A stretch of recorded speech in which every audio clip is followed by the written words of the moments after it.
The Book of Joshua. Joshua 1. After Moses, the servant of the Lord, had died, the Lord said to Moses' aide, Joshua, son of Nun, "My servant Moses is dead. So prepare to cross the Jordan here with all the people into the land I will give the Israelites. As I promised Moses, I will deliver to you every place where you set foot. Your domain is to be all the land of the Hittites, from the desert and from Lebanon east to the great river Euphrates, and west to the great sea. No one can withstand you while you live. I will be with you as I was with Moses. I will not leave you nor forsake you. Be firm and steadfast, so that you may give this people possession of the land which I swore to their fathers I would give them. Above all, be firm and steadfast, taking care to observe the entire law which my servant Moses enjoined on you. Do not swerve from it either to the right or to the left, that you may succeed wherever you go. Keep this book of the law on your lips. Recite it by day and by night, that you may observe carefully all that is written in it. Then you will successfully attain your goal. I command you, be firm and steadfast. Do not fear nor be dismayed, for the Lord your God is with you wherever you go." So Joshua commanded the officers of the people, "Go through the camp and instruct the people. Prepare your provisions, for 3 days from now you shall cross the Jordan here, to march in and take possession of the land which the Lord your God is giving you." Joshua reminded the Reubenites, the Gadites, and the half-tribe of Manasseh, "Remember what Moses the servant of the Lord commanded you when he said, 'The Lord your God will permit you to settle in this land. Your wives, your children, and your livestock shall remain in the land Moses gave you here beyond the Jordan. But all the warriors among you must cross over armed ahead of your kinsmen, and you must help them, until the Lord has settled your kinsmen, and they, like you, possess the land which the Lord your God is giving them. Afterward, you may return and occupy your own land, which Moses, the servant of the Lord, has given you east of the Jordan.'" "We will do all you have commanded us," they answered Joshua, "and we will go wherever you send us. We will obey you as completely as we obeyed Moses. But may the Lord your God be with you as he was with Moses. If anyone rebels against your orders and does not obey every command you give him, he shall be put to death. But be firm and steadfast." Joshua 2. Then Joshua, son of Nun, secretly sent out 2 spies from Shittim, saying, "Go reconnoiter the land and Jericho." When the 2 reached Jericho, they went into a house of a harlot named Rahab, where they lodged. But a report was brought to the king of Jericho that some Israelites had come there that night to spy out the land. So the king of Jericho sent Rahab the order, "Put out the visitors who have entered your house, for they have come to spy out the entire land." The woman had taken the 2 men and hidden them, so she said, "True, the men you speak of came to me, but I did not know where they came from. At dark, when it was time for the gate to be shut, they left, and I do not know where they went. You will have to pursue them immediately to overtake them." Now she had led them to the roof and hidden them among her stalks of flax spread out there. But the pursuers set out along the way to the fords of the Jordan, and once they had left, the gate was shut. Before the spies fell asleep, Rahab came to them on the roof and said, "I know that the Lord has given you the land, that a dread of you has come upon us, and that all the inhabitants of the land are overcome with fear of you. For we have heard how the Lord dried up the waters of the Red Sea before you, when you came out of Egypt, and how you dealt with Sihon and Og, the 2 kings of the Amorites beyond the Jordan, whom you doomed to destruction. At these reports we are disheartened. Everyone is discouraged because of you, since the Lord your God is God in heaven above and on earth below. Now then, swear to me by the Lord that, since I am showing kindness to you, you in turn will show kindness to my family, and give me an unmistakable token that you are to spare my father and mother, brothers and sisters, and all their kin, and save us from death." "We pledge our lives for yours," the men answered her. "If you do not betray this errand of ours, we will be faithful in showing kindness to you when the Lord gives us the land." Then she let them down through the window with a rope, for she lived in a house built into the city wall. "Go up into the hill country," she suggested to them, "that your pursuers may not find you. Hide there for 3 days until they return. Then you may proceed on your way." The men answered her, "This is how we will fulfill the oath you made us take. When we come into the land, tie the scarlet cord in the window through which you are letting us down, and gather your father and mother, your brothers, and all your family into your house. Should any of them pass outside the doors of your house, he will be responsible for his own death, and we shall be guiltless. But we shall be responsible if anyone in the house with you is harmed. If, however, you betray this errand of ours, we shall be quit of the oath you have made us take." "Let it be as you say," she replied, and bade them farewell. When they were gone, she tied the scarlet cord in the window. They went up into the hills, where they stayed 3 days, until their pursuers, who had sought them all along the road without finding them, returned. Then the two came back down from the hills, crossed the Jordan to Joshua son of Nun, and reported all that had befallen them. They assured Joshua, "The Lord has delivered all this land into our power. Indeed, all the inhabitants of the land are overcome with fear of us." Joshua 3. Early the next morning, Joshua moved with all the Israelites from Shittim to the Jordan, where they lodged before crossing over. 3 days later, the officers went through the camp and issued these instructions to the people. "When you see the ark of the covenant of the Lord your God, which the Levitical priests will carry, you must also break camp and follow it, that you may know the way to take, for you have not gone over this road before. But let there be a space of 2,000 cubits between you and the ark. Do not come nearer to it." Joshua also said to the people, "Sanctify yourselves, for tomorrow the Lord will perform wonders among you." And he directed the priests to take up the ark of the covenant and go on ahead of the people. And they did so. Then the Lord said to Joshua, "Today I will begin to exalt you in the sight of all Israel, that they may know I am with you, as I was with Moses. Now command the priests carrying the ark of the covenant to come to a halt in the Jordan when they reach the edge of the waters." So Joshua said to the Israelites, "Come here and listen to the words of the Lord your God." He continued, "This is how you will know that there is a living God in your midst, who at your approach will dispossess the Canaanites, Hittites, Hivites, Perizzites, Girgashites, Amorites, and Jebusites. The ark of the covenant of the Lord of the whole earth will precede you into the Jordan.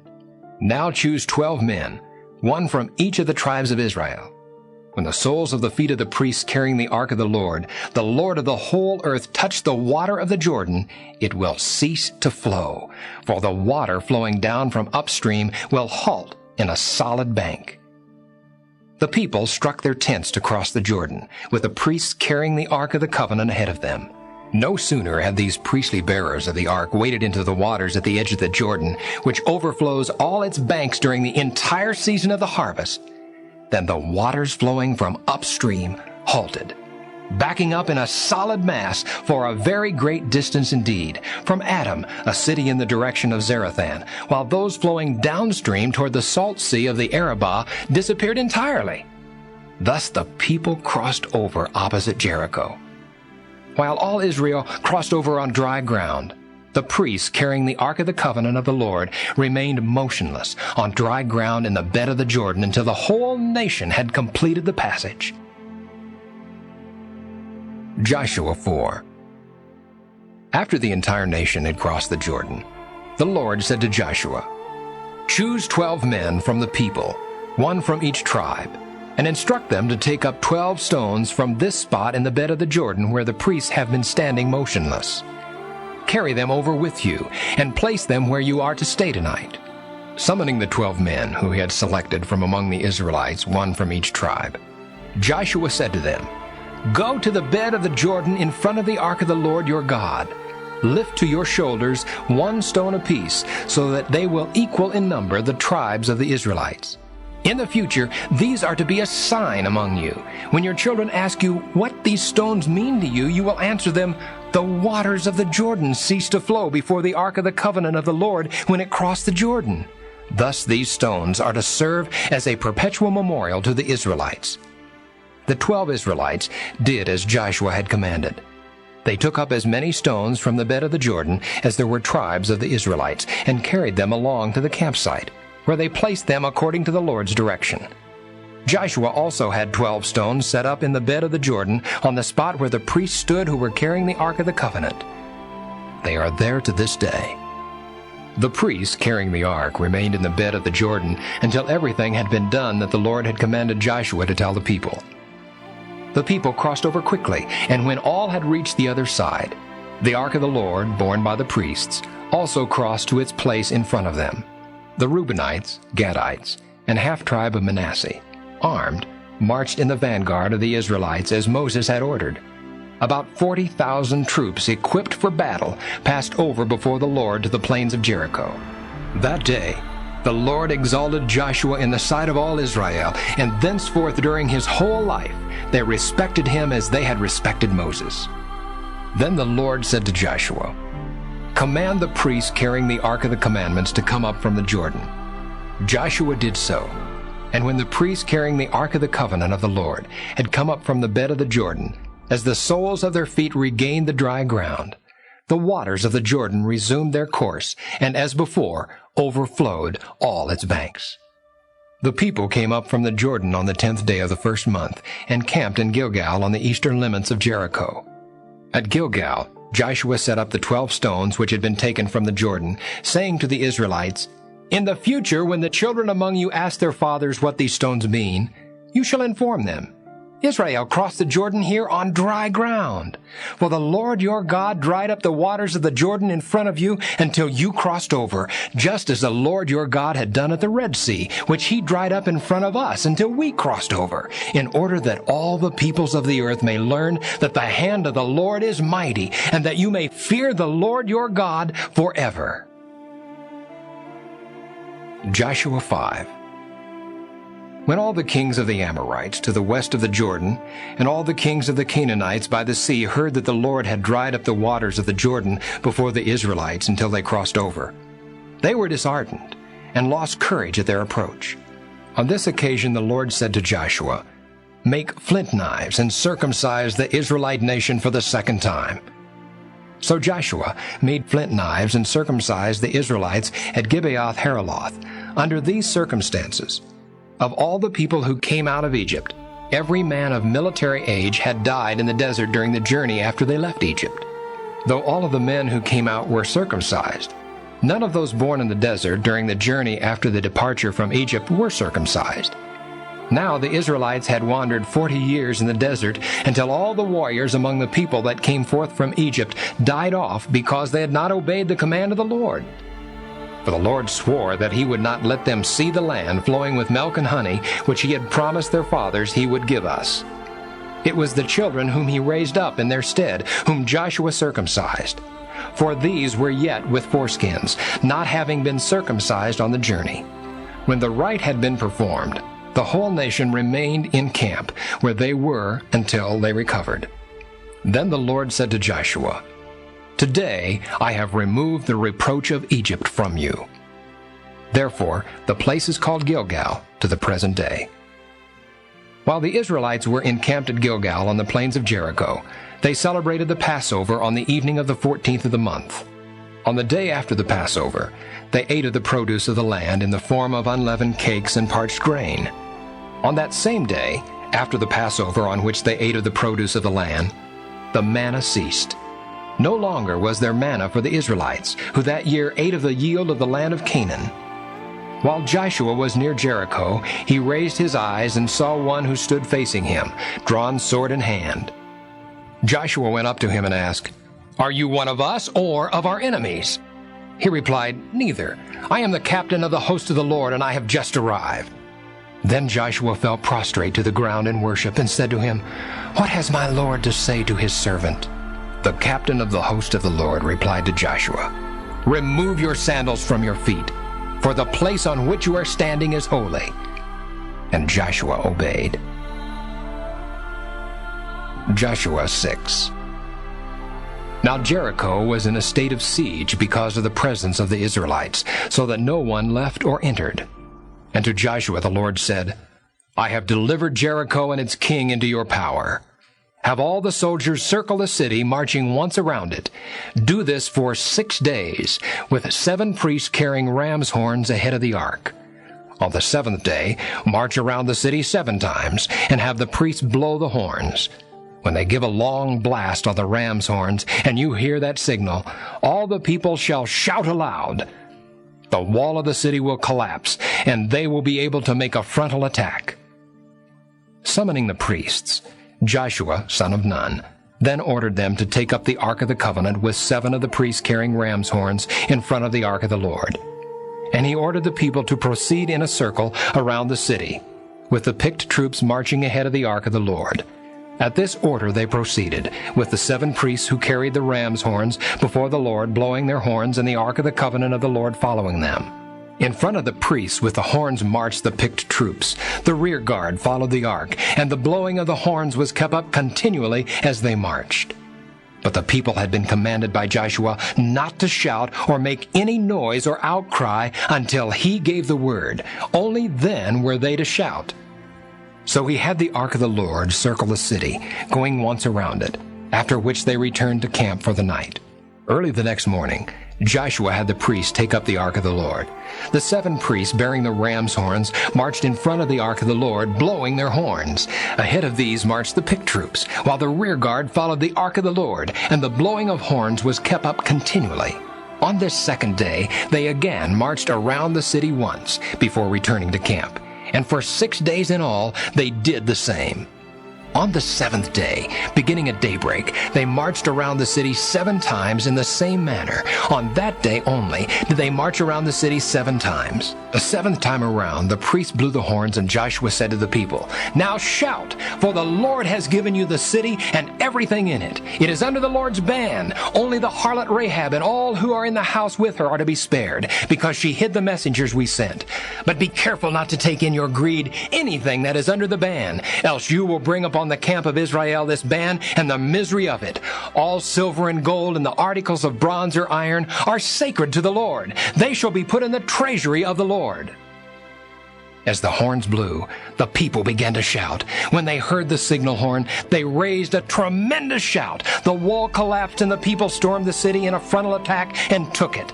They observed the ban by putting to the sword all living creatures in the city, men and women, young and old, as well as oxen, sheep, and asses. Joshua directed the 2 men who had spied out the land, "Go into the harlot's house and bring out the woman with all her kin, as you swore to her you would do." The spies entered and brought out Rahab with her father, mother, brothers, and all her kin.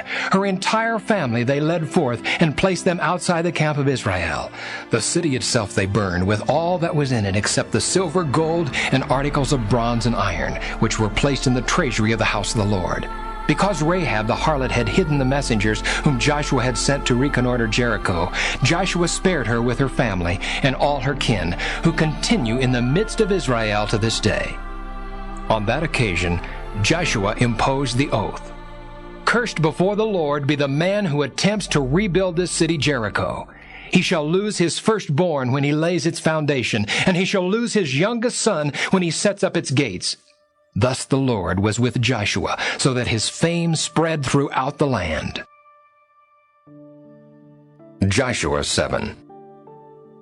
But the Israelites violated the ban. Achan, son of Carmi, son of Zerah, son of Zerah of the tribe of Judah, took goods that were under the ban, and the anger of the Lord flared up against the Israelites. Joshua next sent men from Jericho to Ai, which is near Bethel on its eastern side, with instructions to go up and reconnoiter the land. When they had explored Ai, they returned to Joshua and advised, "Do not send all the people up. If only about 2,000 or 3,000 go up, they can overcome Ai. The enemy there are few. You need not call for an effort from all the people." About 3,000 of the people made the attack, but they were defeated by those at Ai, who killed some 36 of them. They pressed them back across the clearing in front of the city gate till they broke ranks and defeated them finally on the descent, so that the confidence of the people melted away like water. Joshua, together with the elders of Israel, rent his garments and lay prostrate before the ark of the Lord until evening, and they threw dust on their heads. "Alas, O Lord God," Joshua prayed, "why did you ever allow this people to pass over the Jordan, delivering us into the power of the Amorites that they might destroy us? Would that we had been content to dwell on the other side of the Jordan.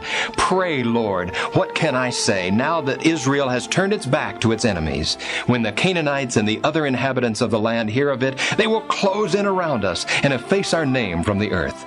What will you do for your great name?"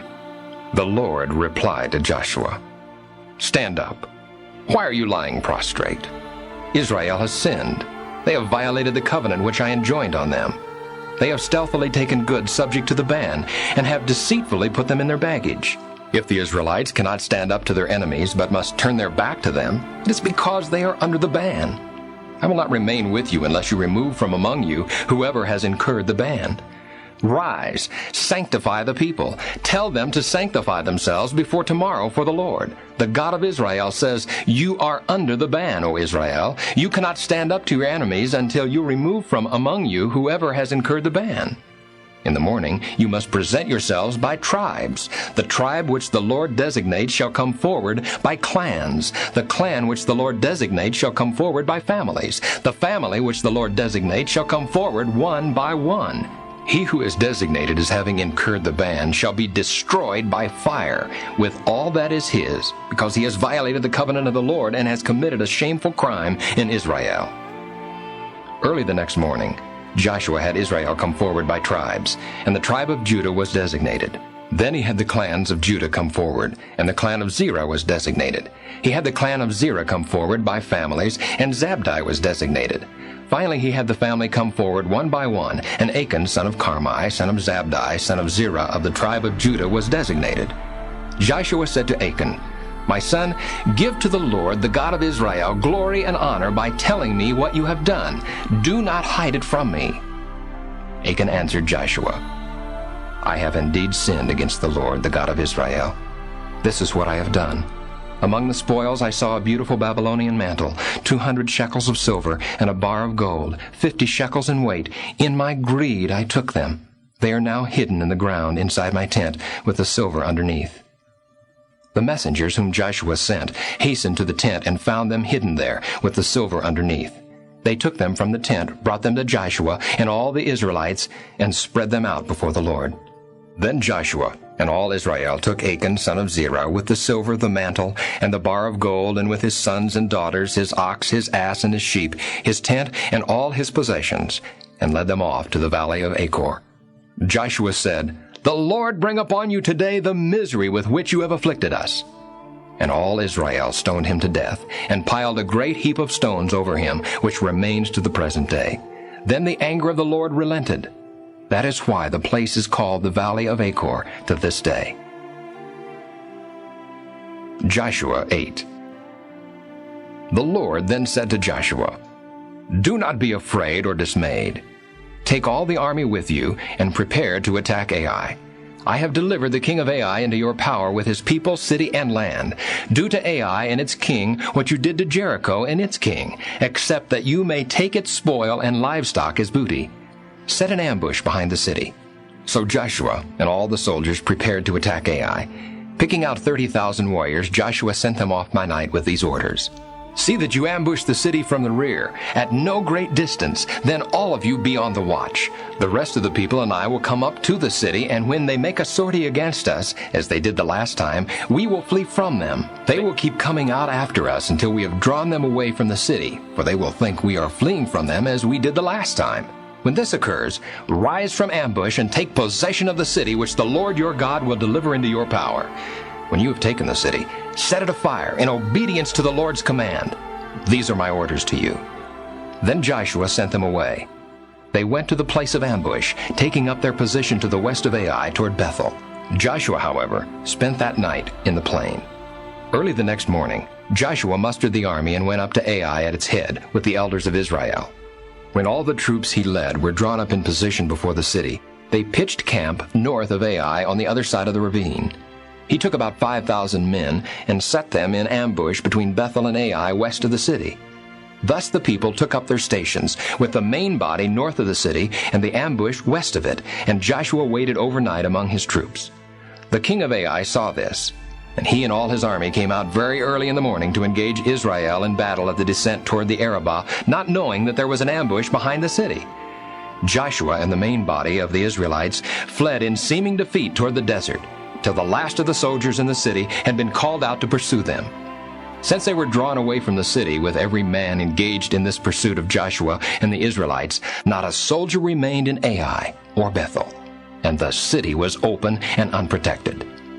Then the Lord directed Joshua, "Stretch out the javelin in your hand toward Ai, for I will deliver it into your power." Joshua stretched out the javelin in his hand toward the city, and as soon as he did so, the men in ambush rose from their post, rushed in, captured the city, and immediately set it on fire. By the time the men of Ai looked back, the smoke from the city was already sky high. Escape in any direction was impossible because the Israelites retreating toward the desert now turned on their pursuers. For when Joshua and the main body of Israelites saw that the city had been taken from ambush and was going up in smoke, they struck back at the men of Ai.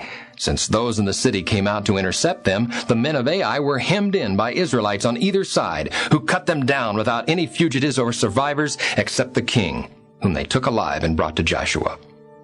All the inhabitants of Ai who had pursued the Israelites into the desert were slain by the sword, there in the open, down to the last man. Then all Israel returned and put to the sword those inside the city. There fell that day a total of 12,000 men and women, the entire population of Ai. Joshua kept the javelin in his hand, stretched out until he had fulfilled the doom on all the inhabitants of Ai. However, the Israelites took for themselves as booty the livestock and the spoil of that city, according to the command of the Lord issued to Joshua. Then Joshua destroyed the place by fire, reducing it to an everlasting mound of ruins as it remains today. He had the king of Ai hanged on a tree until evening. Then at sunset Joshua ordered the body removed from the tree and cast at the entrance of the city gate, where a great heap of stones was piled up over it, which remains to the present day. Later Joshua built an altar to the Lord, the God of Israel, on Mount Ebal, of unhewn stones on which no iron tool had been used, in keeping with the command to the Israelites of Moses, the servant of the Lord, as recorded in the book of the law. On this altar they offered holocausts and peace offerings to the Lord.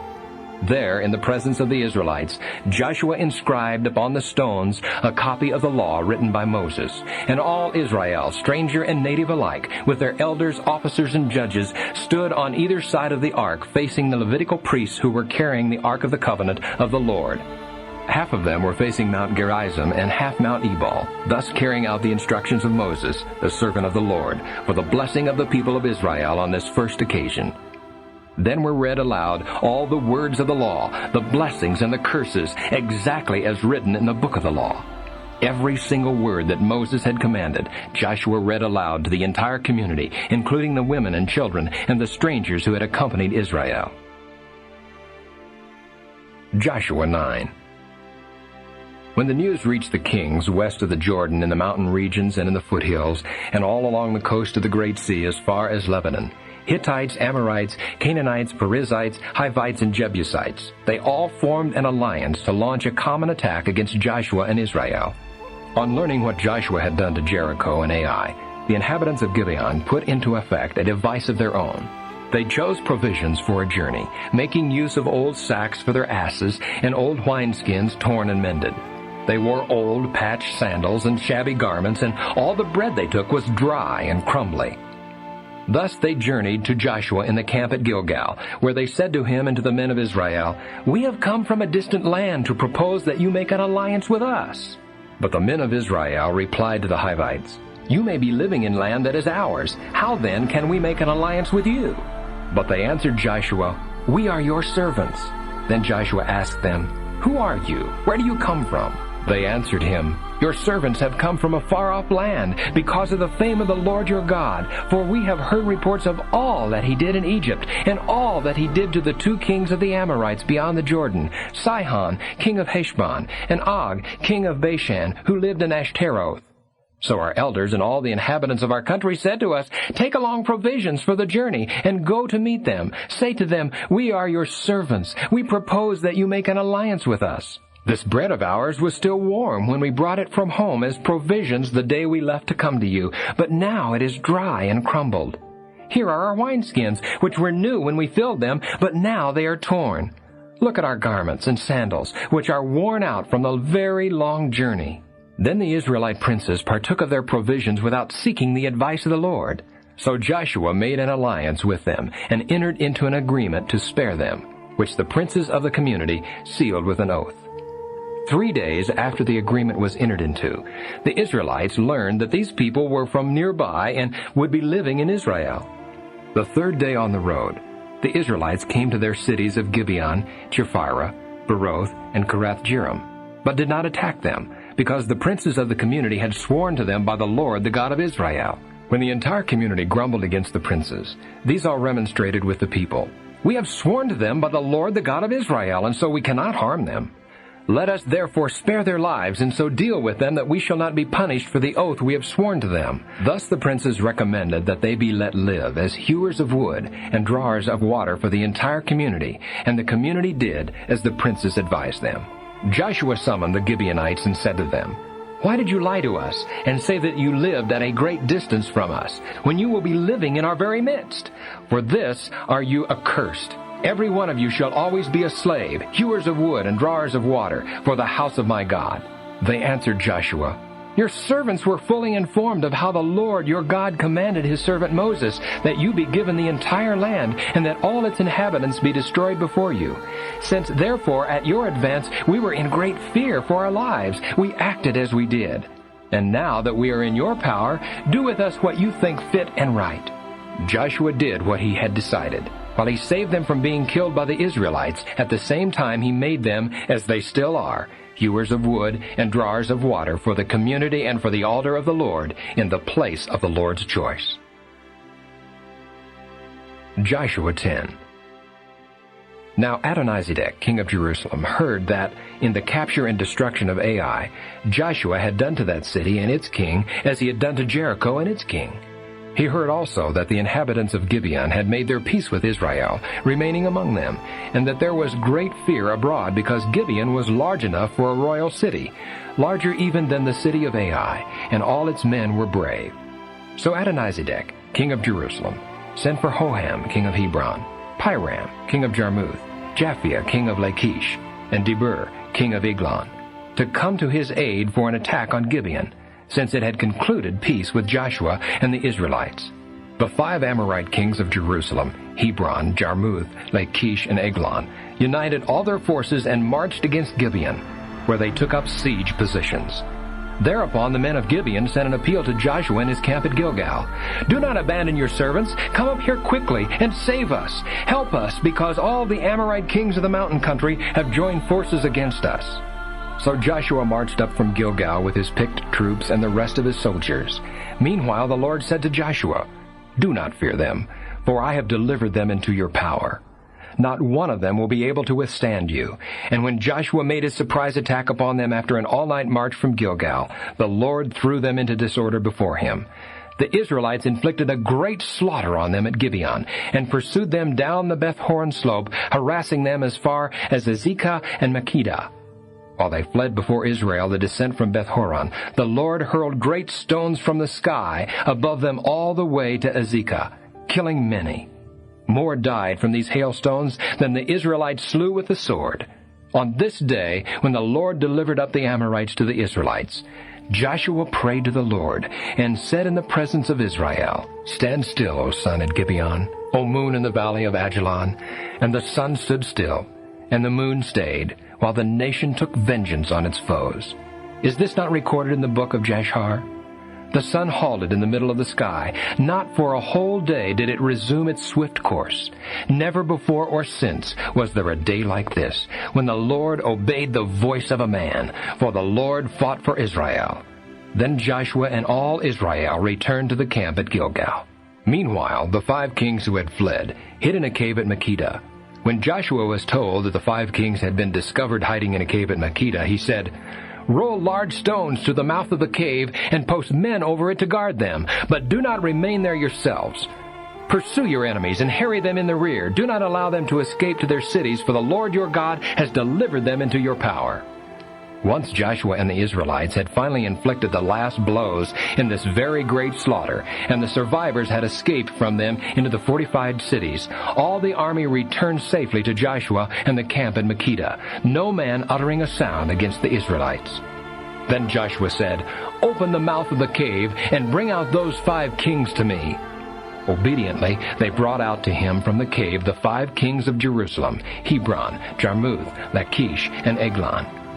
When they had done so, Joshua summoned all the men of Israel and said to the commanders of the soldiers who had marched with him, "Come forward and put your feet on the necks of these kings." They came forward and put their feet upon their necks. Then Joshua said to them, "Do not be afraid or dismayed. Be firm and steadfast. This is what the Lord will do to all the enemies against whom you fight." Thereupon Joshua struck and killed them, and hanged them on 5 trees, where they remained hanging until evening. At sunset they were removed from the trees at the command of Joshua, and cast into the cave where they had hidden. Over the mouth of the cave large stones were placed, which remain until this very day. Makkedah too Joshua captured and put to the sword at that time. He fulfilled the doom on the city, on its king, and on every person in it, leaving no survivors. Thus he did to the king of Makkedah what he had done to the king of Jericho.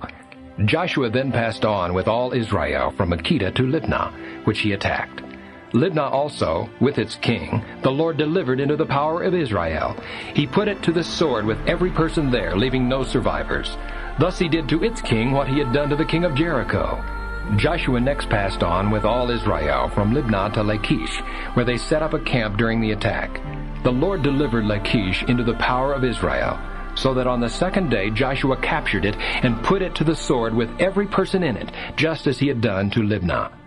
At that time Herem, king of Gezer, came up to help Lachish, but Joshua defeated him and his people, leaving him no survivors. From Lachish Joshua passed on with all Israel to Eglon, encamping near it. They attacked it and captured it the same day, putting it to the sword. He fulfilled the doom that day on every person in it, just as he had done at Lachish.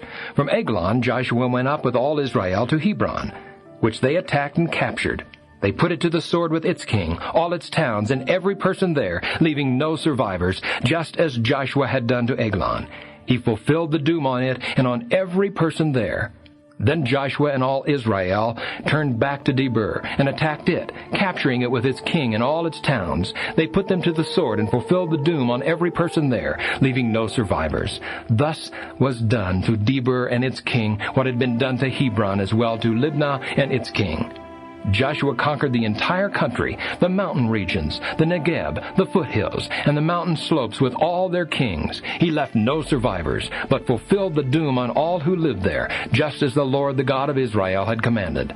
Joshua conquered from Kadesh Barnea to Gaza, and all the land of Goshen to Gibeon. All these kings and their lands Joshua captured in a single campaign, for the Lord, the God of Israel, fought for Israel. Thereupon Joshua with all Israel returned to the camp at Gilgal. Joshua 11. When Jabin, king of Hazor, learned of this, he sent a message to Jobab, king of Madon, to the king of Shimron, to the king of Akshaph, to the northern kings in the mountain regions and in the Arabah near Chinneroth, in the foothills and in the Nabath door to the west. These were Canaanites to the east and west, Amorites, Hittites, Perizzites, and Jebusites in the mountain regions, and the Hivites at the foot of Hermon in the land of Mizpah. They came out with all of their troops, an army numerous as the sands on the seashore, and with a multitude of horses and chariots. All these kings joined forces and marched to the waters of Merom, where they encamped together to fight against Israel. The Lord said to Joshua, "Do not fear them, for by this time tomorrow I will stretch them slain before Israel. You must hamstring their horses and burn their chariots." Joshua with his whole army came upon them at the waters of Merom in a surprise attack. The Lord delivered them into the power of the Israelites, who defeated them and pursued them to greater Sidon, to Misrephoth-Maim, and eastward to the valley of Mizpeh. They struck them all down, leaving no survivors. Joshua did to them as the Lord had commanded. He hamstrung their horses and burned their chariots. At that time Joshua, turning back, captured Hazor, and slew its king with the sword, for Hazor formerly was the chief of all those kingdoms. He also fulfilled the doom by putting every person there to the sword, till none was left alive. Hazor itself he burned. Joshua thus captured all those kings with their cities and put them to the sword, fulfilling the doom on them as Moses, the servant of the Lord, had commanded. However, Israel did not destroy by fire any of the cities built on raised sites except Hazor, which Joshua burned. The Israelites took all the spoil and livestock of these cities as their booty, but the people they put to the sword until they had exterminated the last of them, leaving none alive. As the Lord had commanded his servant Moses, so Moses commanded Joshua, and Joshua acted accordingly. He left nothing undone that the Lord had commanded Moses should be done. So Joshua captured all this land, the mountain regions, the entire Negeb, all the land of Goshen, the foothills, the Arabah, as well as the mountain regions and foothills of Israel, from Mount Halak that rises toward Seir, as far as Baal-Gad, in the Lebanon valley at the foot of Mount Hermon. All their kings he captured and put to death. Joshua waged war against all these kings for a long time, with the exception of the Hivites, who lived in Gibeon. No city made peace with the Israelites. All were taken in battle. For it was the design of the Lord to encourage them to wage war against Israel, that they might be doomed to destruction, and thus receive no mercy, but be exterminated, as the Lord had commanded Moses. At that time Joshua penetrated the mountain regions and exterminated the Anakim and Hebron, Debir, Anab, the entire mountain region of Judah, and the entire mountain region of Israel. Joshua fulfilled the doom on them and on their cities, so that no Anakim were left in the land of the Israelites. However, some survived in Gaza, in Gath, and in Ashdod. Thus Joshua captured the whole country, just as the Lord had foretold to Moses. Joshua gave it to Israel as their heritage, apportioning it among the tribes, and the land enjoyed peace. Joshua 12. The kings of the land east of the Jordan from the river Arnon to Mount Hermon, including all the eastern section of the Arabah, whom the Israelites conquered and whose lands they occupied, were, first, Sihon, king of the Amorites, who lived in Heshbon. His domain extended from Aroer, which is on the bank of the Wadi Arnon, to include the Wadi itself and the land northward through half of Gilead to the Wadi Jabbok, as well as the Arabah from the eastern side of the Sea of Chinnereth, as far south as the eastern side of the Salt Sea of the Arabah, in the direction of Beth Jeshemoth, to a point under the slopes of Pisgah. Secondly, Og, king of Bashan, a survivor of the Rephaim, who lived at Ashtaroth and Edrei. He ruled over Mount Hermon, Salcah, and all Bashan as far as the boundary of the Geshurites and the Maacathites, and over half of Gilead as far as the territory of Sihon, king of Heshbon. After Moses, the servant of the Lord, and the Israelites conquered them, he assigned their land to the Reubenites, the Gadites, and the half-tribe of Manasseh as their property. This is a list of the kings whom Joshua and the Israelites conquered west of the Jordan, and whose land, from Baal-Gad in the Lebanon valley to Mount Halak, which rises toward Seir, Joshua apportioned to the tribes of Israel. It included the mountain regions and foothills, the Arabah, the slopes, the desert, and the Negeb, belonging to the Hittites, Amorites, Canaanites, Perizzites, Hivites, and Jebusites. They were the kings of Jericho, Ai, which is near Bethel, Jerusalem, Hebron, Jarmuth, Lachish, Eglon, Gezer, Debir, Geder, Hormah, Arad, Libnah, Adullam, Makkedah, Bethel, Tappuah, Hepher, Aphek, Lasharon, Madon, Hazor, Shimron, Akshaph, Taanach, Megiddo, Kedesh, Jokneam at Carmel, and Dor and Naphath Dor, the foreign king at Gilgal, and the king of Tirzah, 31 kings in all. Joshua 13. When Joshua was old and advanced in years, the Lord said to him, "Though now you are old and advanced in years, a very large part of the land still remains to be conquered. This additional land includes all Geshur and all the districts of the Philistines. From the stream adjoining Egypt to the boundary of Ekron in the north is reckoned Canaanite territory, though held by the 5 lords of the Philistines in Gaza, Ashdod, Ashkelon, Gath, and Ekron. Also where the Avim are in the south, all the land of the Canaanites from the Ara of the Sidonians to Aphek, and the boundaries of the Amorites, and the Gebelite territory, and all the Lebanon on the east, from Baal-Gad at the foot of Mount Hermon to Labo in the land of Hamath.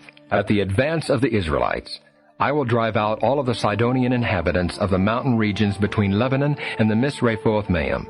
At least include these areas in the division of the Israelite heritage, just as I have commanded you. Now therefore apportion among the 9 tribes, and the half-tribe of Manasseh, the land which is to be their heritage. Now the other half of the tribe of Manasseh, as well as the Reubenites and Gadites, had received their heritage which Moses, the servant of the Lord, had given them east of the Jordan, from Aroer on the bank of the Wadi Arnon and the city in the Wadi itself, through the tableland of the Medeba and Dibon, with the rest of the cities of Sihon, king of the Amorites, who reigned in Heshbon, to the boundary of the Ammonites, also Gilead, and the territory of the Geshurites and the Maacathites, all Mount Hermon, and all Bashan, as far as Salcah, the entire kingdom in Bashan of Og, a survivor of the Rephaim, who reigned at Ashtaroth and Edrei. Though Moses conquered and occupied these territories, the Israelites did not dislodge the Geshurites and the Maacathites, so that Geshur and Maacath survive in the midst of Israel to this day. However, to the tribe of Levi, Moses assigned no heritage since, as the Lord had promised them. The Lord, the God of Israel, is their heritage. What Moses gave to the Reubenite clans, their territory reached from Aroer on the bank of the Wadi Arnon, and the city in the Wadi itself through the tableland about Medeba, to include Heshbon and all its towns which are on the tableland, Dibon, Bamoth Baal, Beth Baal Meon, Jahaz, Kedemoth, Mephaath, Kerethaim, Sibmah, Zereth Shahar on the knoll within the valley, Beth Peor, the slopes of Pisgah, Beth Jeshimoth, and the other cities of the tableland, and generally of the kingdom of Sihon. This Amorite king, who reigned in Heshbon, Moses had killed with his vassals, the princes of Midian, who were settled in the land, Evi, Rechem, Zur, Hur, and Reba. And among their slain followers, the Israelites, put to the sword also the soothsayer Balaam, son of Beor. The boundary of the Reubenites was the bank of the Jordan. These cities and their villages were the heritage of the clans of the Reubenites. What Moses gave to the Gadite clans. Their territory included Jazer, all the cities of Gilead, and half the land of the Ammonites as far as Aroer toward Rabath, that is, from Heshbon, to Ramath-Mizpeh, and Betonim, and from Mahanaim to the boundary of Lodebar, and in the Jordan valley, Beth Herem, Beth Nimrah, Succoth, Zaphon, the other part of the kingdom of Sihon, king of Heshbon, with the bank of the Jordan to the southeastern tip of the Sea of Chinnereth. These cities and their villages were the heritage of the clans of the Gadites. What Moses gave to the clans of the half-tribe of Manasseh, their territory included Mahanaim, all of Bashan, the entire kingdom of Og, king of Bashan, and all the villages of Jair, which are 60 cities in Bashan, half of Gilead, with Ashtaroth, and Edrei, once the royal cities of Og in Bashan, fell to the descendants of Machir, son of Manasseh, for half the clans descended from Machir. These are the portions which Moses gave when he was in the plains of Moab, beyond the Jordan, east of Jericho. However, Moses gave no heritage to the tribe of Levi, since the Lord himself, the God of Israel, is their heritage, as he promised. Joshua 14.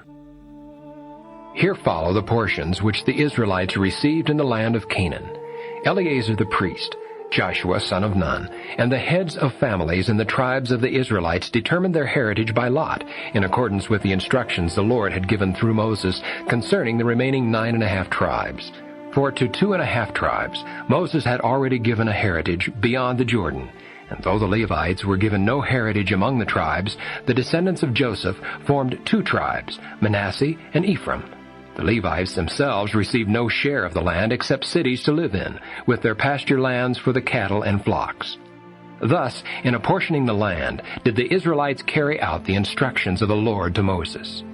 When the Judahites came up to Joshua in Gilgal, the Kenizzite Caleb son of Jephunneh said to him, "You know what the Lord said to the man of God Moses about you and me in Kadesh Barnea?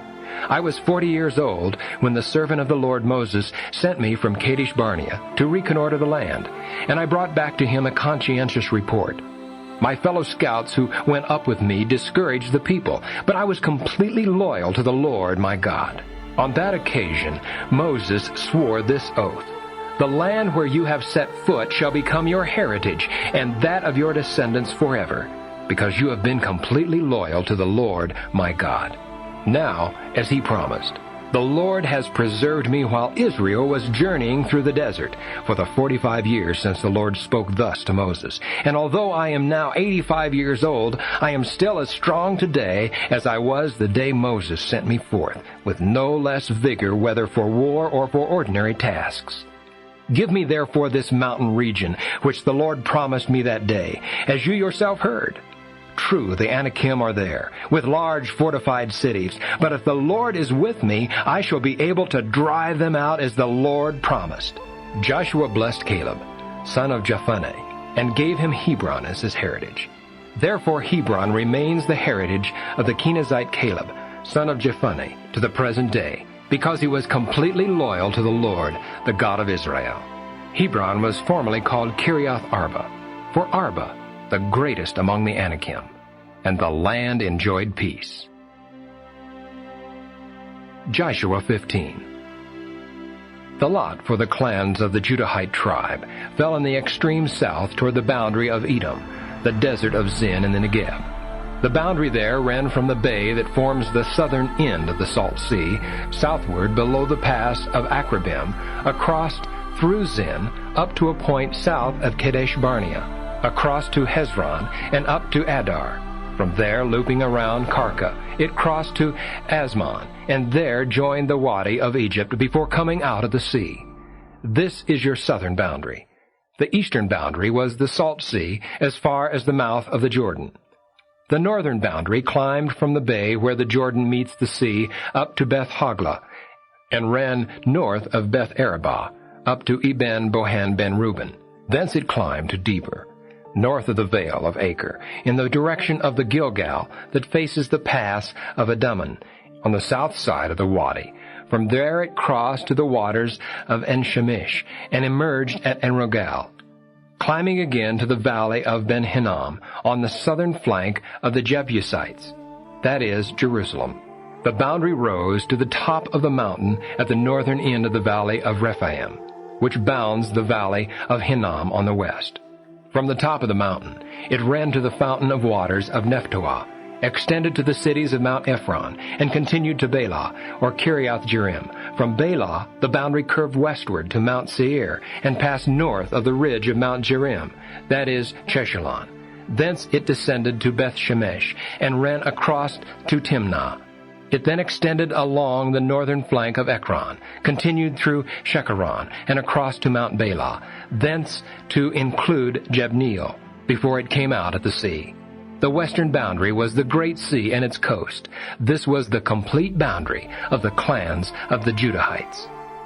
As the Lord had commanded, Joshua gave Caleb, son of Jephunneh, a portion among the Judahites, namely Kiriath Arba. Arba was the father of Anak, that is, Hebron. And Caleb drove out from there the three Anakim, the descendants of Anak, Shishai, Ahaman, and Talmi. From there he marched up against the inhabitants of Deber, which was formerly called Kiriath Sepher. Caleb said, I will give my daughter, Akshah, in marriage to the one who attacks Kiriath Shepher and captures it. Othniel, son of Caleb's brother Kenaz, captured it. And so Caleb gave him his daughter Akshah in marriage. On the day of her marriage to Othniel, she induced him to ask her father for some land. Then, as she alighted from the ass, Caleb asked her, What is troubling you? She answered, Give me an additional gift. Since you have assigned to me land in the Negeb, give me also pools of water. So he gave her the upper and the lower pools. This is the heritage of the clans of the tribe of Judahites. The cities of the tribe of the Judahites in the extreme southern district toward Edom were Kabzeel, Eder, Jagur, Kinah, Dimonah, Adadah, Kadesh, Hazor, and Ithnan. Ziph, Telem, Beloth, Hazor Hadattah, and Kerioth Hezron, that is Hazor. Emam, Shema, Moledah, Hazor Gadah, Heshmon, Beth Pelet, Hazar Shual, Beersheba, and Bizaathiah, Bela, Ayem, Ezem, Eltolad, Kasil, Hormah, Ziklag, Madmannah, Sansana, Lebaoth, Shilhim, and Enrimmon, a total of 29 cities with their villages. In the foothills, Eshtaol, Zorah, Ashna, Zanoah, Enganim, Tapua, Enam, Jarmuth, Adullam, Sokoth, Ezekah, Sha'araim, Adithaim, Gedera, and Gederothaim, 14 cities and their villages, Zenan, Hadashah, Migdal-Gad, Dilene, Mizpeh, Joktheel, Lachish, Bozkath, Eglon, Kabon, Lamam, Chiklish, Gederoth, Beth-Dagon, Namath, and Makkedah, 16 cities and their villages, Libnah, Ether, Ashan, Iphtah, Ashnah, Nezib, Keilah, Akzib, and Marishah, 9 cities and their villages, Ekron and its towns and villages, from Ekron to the sea, all the towns that lie alongside Ashdod and their villages, Ashdod and its towns and villages, Gaza and its towns and villages, as far as the Wadi of Egypt and the coast of the Great Sea.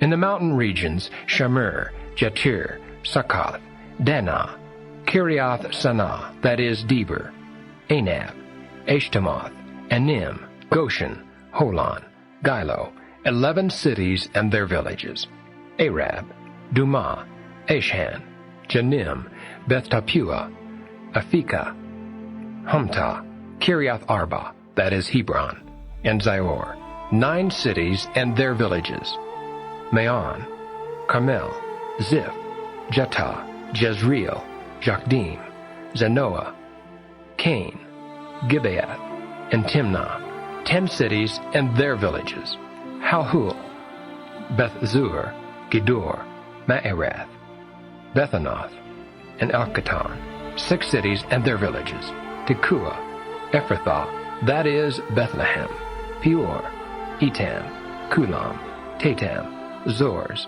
Kerem, Galim, Bether, and Manoko, 11 cities and their villages, Kiriath-Baal, that is Kiriath-Jearim, and Rabath, 2 cities and their villages. In the desert, Beth-Arabah, Medin, Sakekah, Nibshan, Irhamlah, and En-Gedi, 6 cities and their villages. But the Jebusites, who lived in Jerusalem, the Judahites, could not drive out, so the Jebusites dwell in Jerusalem beside the Judahites to the present day. Joshua 16. The lot that fell to the Josephites extended from the Jordan at Jericho to the waters of Jericho east of the desert. Then the boundary went up from Jericho to the heights at Bethel. Leaving Bethel for Luz, it crossed the ridge to the border of the Archites at Ataroth, and descended westward to the border of the Japheletites, to that of the lower Beth-horon, and to Gezer, ending thence at the sea. Within the heritage of Manasseh and Ephraim, sons of Joseph, the dividing line for the heritage of the clans of the Ephraimites ran from east of Ataroth Adar to upper Beth-horon, and thence to the sea. From Mikmethath on the north, their boundary curved eastward around Taanath, Shiloh, and continued east of it to Janoah. From there it descended to Ataroth and Narath, and skirting Jericho, it ended at the Jordan. From Tapua, the boundary ran westward to the Wadi Kanah, and ended at the sea. This was the heritage of the clans of the Ephraimites, including the villages that belonged to each city set aside for the Ephraimites within the territory of the Manasseites. But they did not drive out the Canaanites living in Gezer, who live on within Ephraim to the present day, though they have been impressed as laborers. Joshua 17. Now as for the lot that fell to the tribe of Manasseh as the firstborn of Joseph, since his eldest son Machir, the father of Gilead, was a warrior who had already obtained Gilead and Bashan, the allotment was now made to the other descendants of Manasseh, the clans of Abiezer, Helek, Asriel, Shechem, Hepher, and Shemida, the other male children of Manasseh, son of Joseph. Furthermore, Zelophehad, son of Hepher, son of Gilead, son of Machir, son of Manasseh, had no sons, but only daughters, whose names were Mahlah, Noah, Hoglah, Milcah, and Tirzah. These presented themselves to Eleazar the priest, to Joshua son of Nun, and to the princes, saying, "The Lord commanded Moses to give us a heritage among our kinsmen. So in obedience to the command of the Lord, a heritage was given to each of them among their father's kinsmen. Thus 10 shares fell to Manasseh apart from the land of Gilead and Bashan beyond the Jordan, since these female descendants of Manasseh received each a portion among his sons. The land of Gilead fell to the rest of the Manasseites. Manasseh bordered on Asher. From Machmethath near Shechem, another boundary ran southward to include the natives of Tappuah, because the district of Tappuah belonged to Manasseh, although Tappuah itself was an Ephraimite city on the border of Manasseh. This same boundary continued down to the Wadi Canaan. The cities that belonged to Ephraim from among the cities in Manasseh were those to the south of that wadi. Thus the territory of Manasseh ran north of the wadi and ended at the sea. The land on the south belonged to Ephraim, and that on the north to Manasseh, with the sea as their common boundary. They reached Asher on the north, and Issachar on the east. Moreover, in Issachar and in Asher, Manasseh was awarded Beth-shean and its towns, Ibleam and its towns, Dor and its towns, and the natives there, Endor and its towns and natives, Taanach and its towns and natives, and Megiddo and its towns and natives. The third is Naphath Dor. Since the Manasseites could not conquer these cities, the Canaanites persisted in this region. When the Israelites grew stronger, they impressed the Canaanites as laborers, but they did not drive them out. The descendants of Joseph said to Joshua, "Why have you given us only 1 lot and 1 share as our heritage? Our people are too many because of the extent to which the Lord has blessed us." Joshua answered them, "If you are too many, go up to the forest and clear out a place for yourselves there in the land of the Perizzites and Rephaim, since the mountain regions of Ephraim are so narrow." For the Josephites said, "Our mountain regions are not enough for us." On the other hand, the Canaanites living in the valley region all have iron chariots, in particular those in Beth-shean and its towns, and those in the valley of Jezreel. Joshua therefore said to Ephraim and Manasseh, the house of Joseph, "You are a numerous people and very strong. You shall have not merely 1 share, for the mountain region which is now forest shall be yours when you clear it. Its adjacent land shall also be yours, if, despite their strength and iron chariots, you drive out the Canaanites." Joshua 18. After they had subdued the land, the whole community of the Israelites assembled at Shiloh, where they set up the meeting tent. 7 tribes among the Israelites had not yet received their heritage. Joshua therefore said to the Israelites, "How much longer will you put off taking steps to possess the land which the Lord, the God of your fathers, has given you? Choose 3 men from each of your tribes. I will commission them to begin a survey of the land, which they shall describe for purposes of inheritance. When they return to me, you shall divide it into 7 parts. Judah is to retain its territory in the south, and the house of Joseph its territory in the north. You shall bring here to me the description of the land in 7 sections. I will then cast lots for you here before the Lord our God. For the Levites have no share among you, because the priesthood of the Lord is their heritage, while Gad, Reuben, and the half-tribe of Manasseh have already received the heritage east of the Jordan, which Moses, the servant of the Lord, gave them." When those who were to map out the land were ready for the journey, Joshua instructed them to survey the land, prepare a description of it, and return to him. Then he would cast lots for them there before the Lord in Shiloh. So they went through the land, listed its cities in writing in 7 sections, and returned to Joshua in the camp at Shiloh. 1 lot fell to the clans of the tribe of Benjaminites. The territory allotted them lay between the descendants of Judah and those of Joseph. Their northern boundary began at the Jordan, and went over the northern flank of Jericho up westward into the mountains, till it reached the desert of Beth-aven. From there it crossed over to the southern flank of Luz, that is Bethel. Then it ran down to Adaroth-Adar, on the mountaintop south of lower Beth-horon. For the western border, the boundary line swung south from the mountaintop opposite Beth-horon, till it reached Kiriath-Baal, that is Kiriath-Jearim, which city belonged to the Judahites. This was the western boundary. The southern boundary began at the limits of Kiriath-Jearim and projected to the spring at Nephtoah. It went down to the edge of the mountain on the north of the valley of Rephaim, where it faces the valley of Ben-Hinnom, and continuing down the valley of Hinnom along the southern flank of the Jebusites, reached En-Rogel. Inclining to the north, it extended to En-Shemesh, and thence to Gileoth, opposite the pass of Adummim. Then it dropped to Eben Bohan ben Reuben, across the northern flank of the Arabah overlook, down into the Arabah. From there the boundary continued across the northern flank of Beth Hogla and extended to the northern tip of the Salt Sea at the southern end of the Jordan. This was the southern boundary. The Jordan bounded it on the east. This was how the heritage of the clans of the Benjaminites was bounded on all sides. Now the cities belonging to the clans of the tribe of the Benjaminites were Jericho, Beth Hogla, Emekkeziz, Beth Arabah, Zemaraim, Bethel, Avim, Hera, Ophrah, Kephar Ammoni, Ophni, and Geba, 12 cities and their villages. Also Gibeon, Ramah, Beeroth, Mizpeh, Kephirah, Mozah, Rechem, Irpeel, Teralah, Zelah, Haeleph. The Jebusite city, that is Jerusalem, Gibeah, and Kiriath, 14 cities and their villages. This was the heritage of the clans of Benjaminites. Joshua 19. The second lot fell to Simeon. The heritage of the clans of the tribe of Simeonites lay within that of the Judahites. For their heritage they received Beersheba, Shema, Moledah, Hazar-Shual, Bela, Ezem, Eltolad, Bethel, Hormah, Ziklag, Beth-Mar-Caboth, Hazar-Susah, Beth-Lebaoth, and Sharuhen, 13 cities and their villages. Also En-Rimmon, Ether, and Ashan, 4 cities and their villages.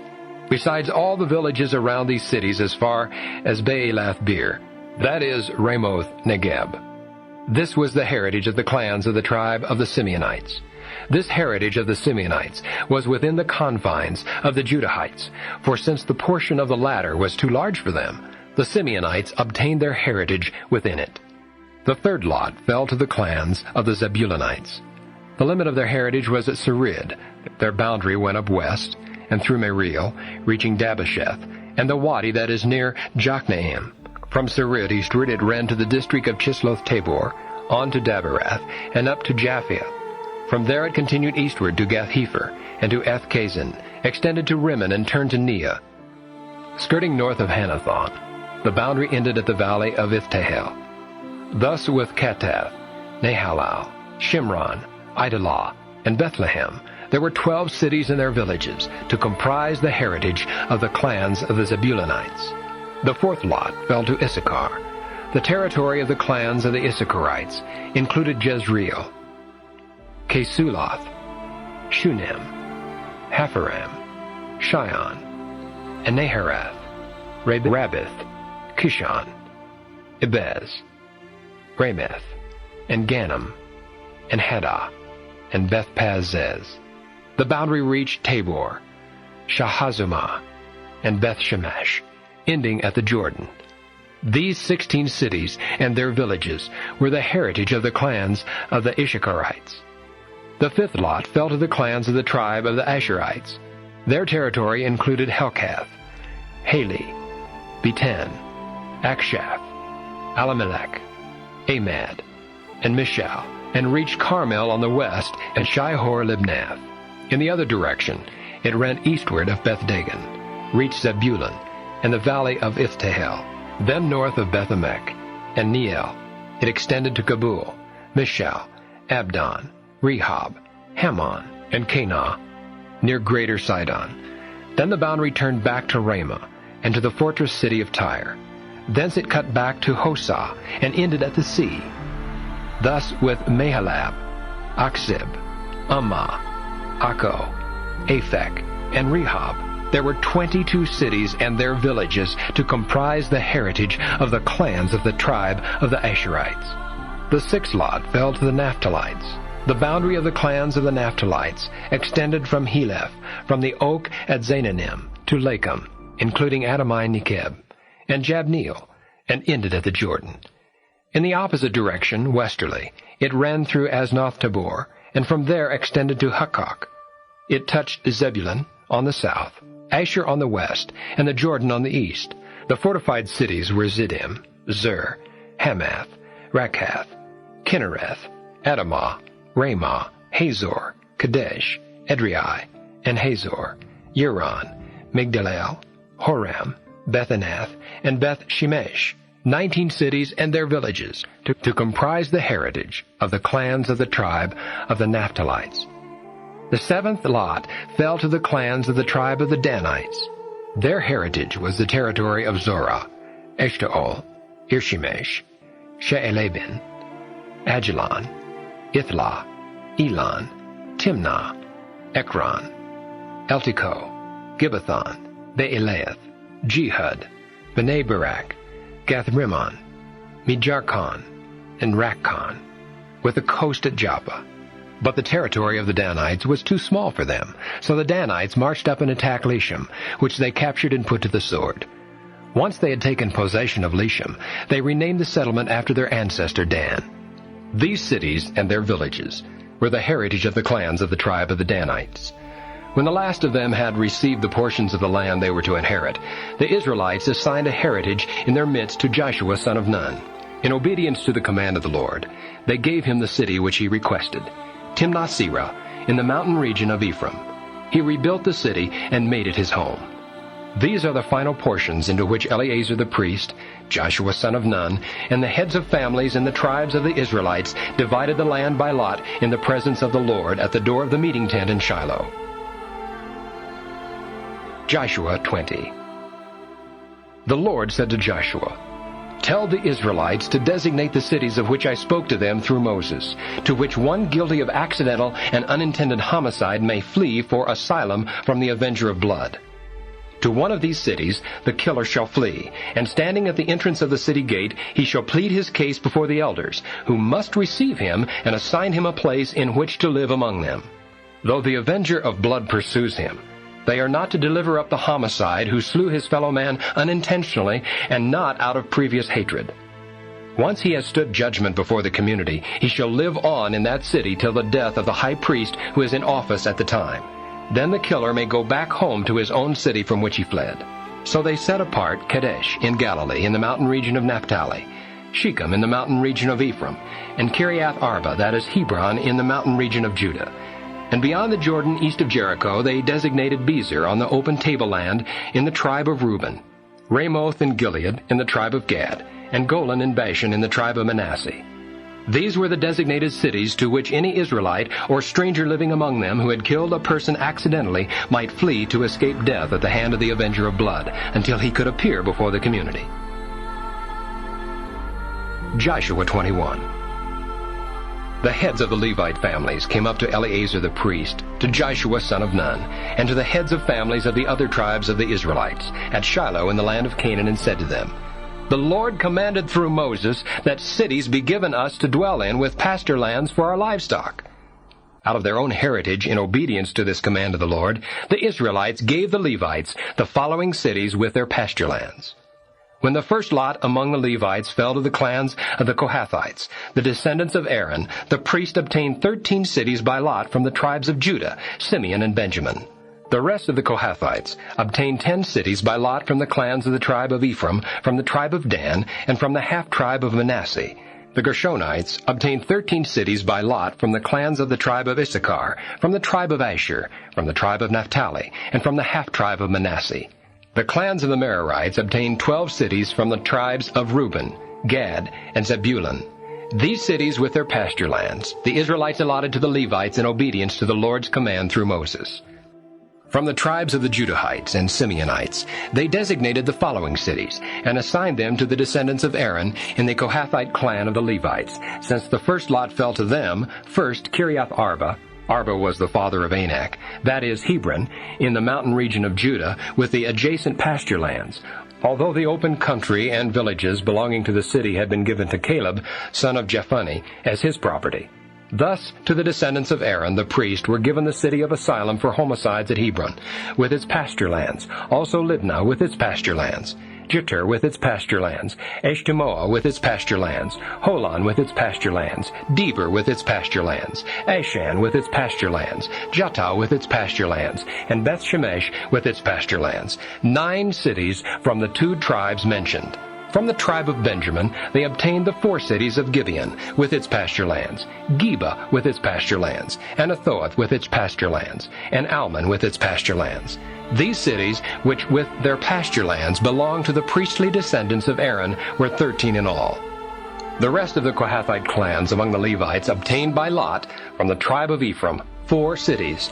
They were assigned with its pasture lands, the city of asylum for homicides at Shechem in the mountain region of Ephraim, also Gezer with its pasture lands, Kibzaim with its pasture lands, and Beth-horon with its pasture lands. From the tribe of Dan they obtained the 4 cities of Altiki with its pasture lands, Gibbethon with its pasture lands, Ajalon with its pasture lands, and Gath-rimmon with its pasture lands. And from the half-tribe of Manasseh the 2 cities of Taanach with its pasture lands, and Ibleam with its pasture lands. These cities, which with their pasture lands belonged to the rest of the Kohathite clans, were 10 in all. The Gershonite clan of the Levites received from the half-tribe of Manasseh 2 cities, the city of asylum for homicides at Golan with its pasture lands, and also Beth-Ashtaroth with its pasture lands. From the tribe of Issachar they obtained the 4 cities of Kishon with its pasture lands, Daberath with its pasture lands, Jarmuth with its pasture lands, and En-gannim with its pasture lands. From the tribe of Asher, the 4 cities of Mishal with its pasture lands, Abdon with its pasture lands, Helkath with its pasture lands, and Rehob with its pasture lands. And from the tribe of Naphtali 3 cities, the city of asylum for homicides at Kadesh in Galilee with its pasture lands, also Hamath with its pasture lands, and Rakath with its pasture lands. These cities, which with their pasture lands belonged to the Gershonite clans, were 13 in all. The Merarite clans, the last of the Levites, received from the tribe of Zebulun the 4 cities of Jokneam with its pasture lands, Kartah with its pasture lands, Rimmon with its pasture lands, and Nahalal with its pasture lands. Also across the Jordan from the tribe of Reuben 4 cities, the city of asylum for homicides at Bezer with its pasture lands, Jahaz with its pasture lands, Kedemoth with its pasture lands, and Mephaath with its pasture lands. And from the tribe of Gad a total of 4 cities, the city of asylum for homicides at Ramoth in Gilead with its pasture lands, also Mahanaim with its pasture lands, Heshbon with its pasture lands, and Jazer with its pasture lands. The cities which were allotted to the Merarite clans, the last of the Levites, were therefore 12 in all. Thus the total number of cities within the territory of the Israelites, which with their pasture lands belonged to the Levites, was 48. With each and every one of these cities went the pasture lands round about it. And so the Lord gave Israel all the land he had sworn to their fathers he would give them. Once they had conquered and occupied it, the Lord gave them peace on every side, just as he had promised their fathers. Not one of their enemies could withstand them. The Lord brought all their enemies under their power. Not a single promise that the Lord made to the house of Israel was broken.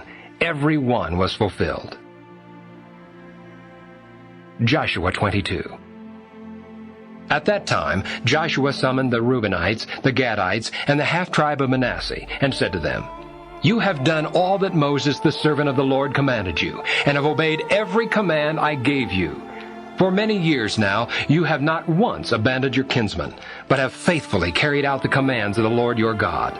Since therefore the Lord your God has settled your kinsmen as he promised them, you may now return to your tents beyond the Jordan, to your own land, which Moses the servant of the Lord gave you. But be very careful to observe the precept and law which Moses the servant of the Lord enjoined upon you. Love the Lord your God, follow him faithfully, keep his commandments, remain loyal to him, and serve him with your whole heart and soul." Joshua then blessed them and sent them away to their own tents. For to half the tribe of Manasseh Moses had assigned land in Bashan, and to the other half Joshua had given a portion along with their kinsmen west of the Jordan. What Joshua said to them when he sent them off to their tents with his blessing was, "Now that you are returning to your own tents with great wealth, with very numerous livestock, with silver, gold, bronze, and iron, and with a very large supply of clothing, divide these spoils of your enemies with your kinsmen there. So the Reubenites, the Gadites, and the half-tribe of Manasseh left the other Israelites at Shiloh in the land of Canaan and returned to the land of Gilead, their own property, which they had received according to the Lord's command through Moses. When the Reubenites, the Gadites, and the half-tribe of Manasseh came to the region of the Jordan in the land of Canaan, they built there at the Jordan a conspicuously large altar. The other Israelites heard the report that the Reubenites, the Gadites, and the half-tribe of Manasseh had built an altar in the region of the Jordan facing the land of Canaan, across from them, and therefore they assembled their whole community at Shiloh to declare war on them. First, however, they sent to the Reubenites, the Gadites, and the half-tribe of Manasseh in the land of Gilead an embassy consisting of Phinehas, son of Eleazar the priest, and 10 princes, one from every tribe of Israel, each one being both prince and military leader of his ancestral house. When these came to the Reubenites, the Gadites, and the half-tribe of Manasseh in the land of Gilead, they said to them, "The whole community of the Lord sends this message. What act of treachery is this you have committed against the God of Israel? You have seceded from the Lord this day, and rebelled against him by building an altar of your own. For the sin of Peor, a plague came upon the community of the Lord. We are still not free of that. Must you now add to it? You are rebelling against the Lord today, and by tomorrow he will be angry with the whole community of Israel.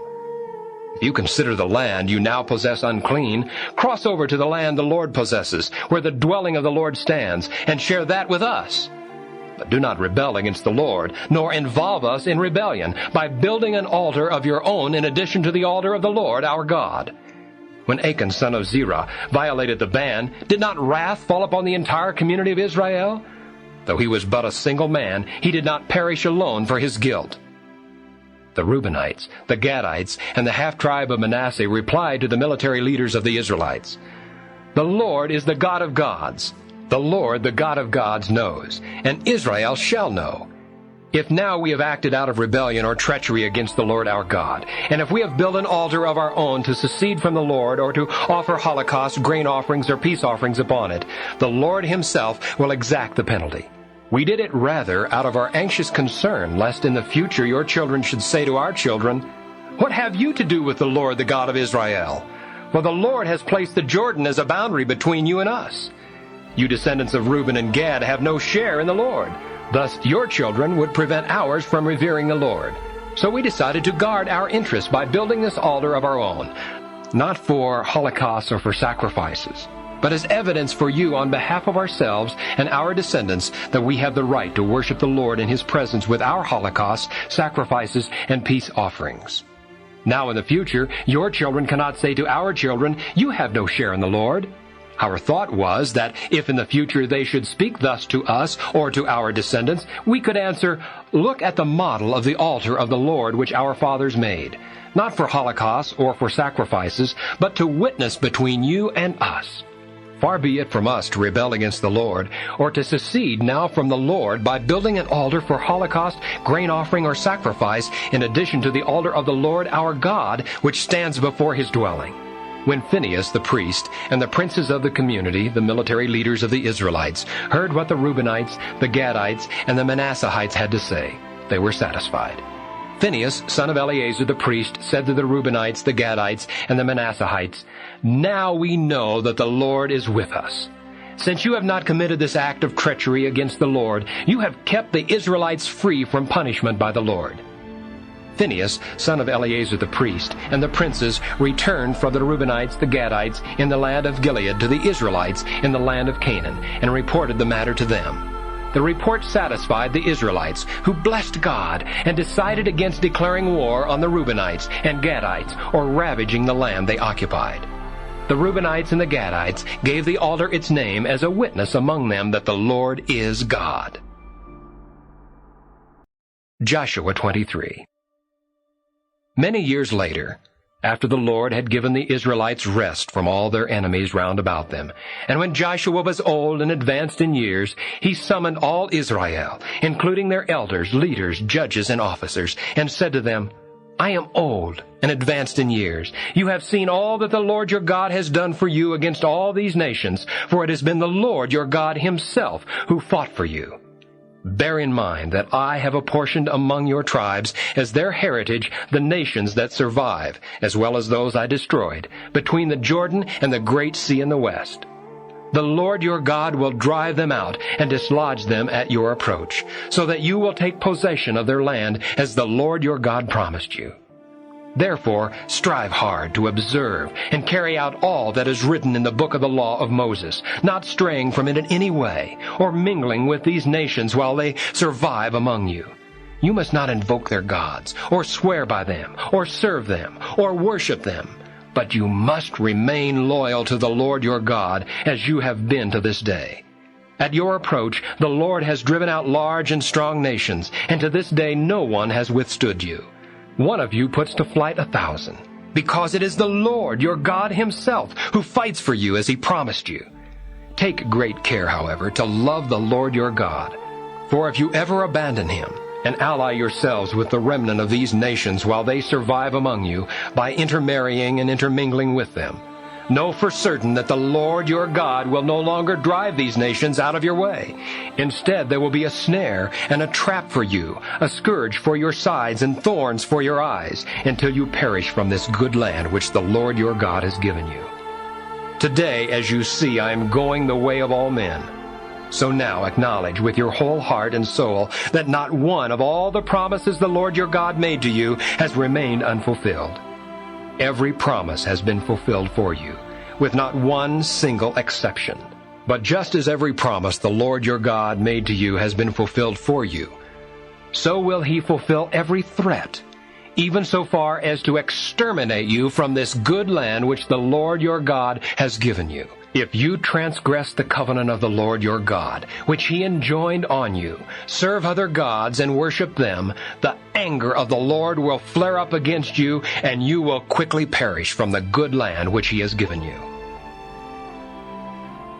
Joshua 24. Joshua gathered together all the tribes of Israel at Shechem, summoning their elders, their leaders, their judges, and their officers. When they stood in ranks before God, Joshua addressed all the people.